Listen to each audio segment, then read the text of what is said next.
Looking to clean up your Facebook logins? Here's how to remove multiple accounts from your account center.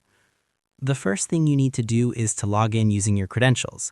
If this is your first time here on Facebook, click the Create New Account option, and from here, just follow the on-screen instructions and you're good to go.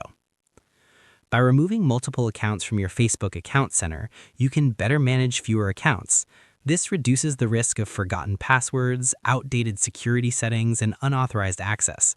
Also, since Facebook's terms of service prohibit maintaining multiple personal accounts, sticking to one can help you avoid potential penalties or suspensions.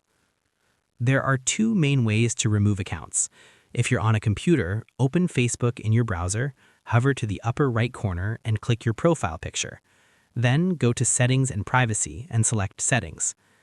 If you're using the Facebook mobile app, tap the menu icon, scroll down and tap Settings and Privacy, then select Settings.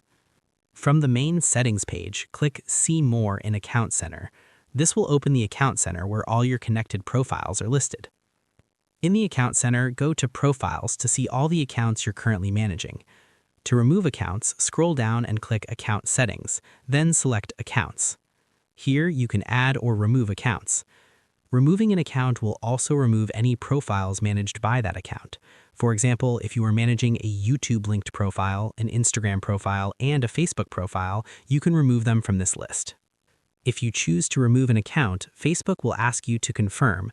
You'll also see options to adjust your connected experiences instead of deleting, such as managing how you share content, control logins, or choose which profiles are shown to others.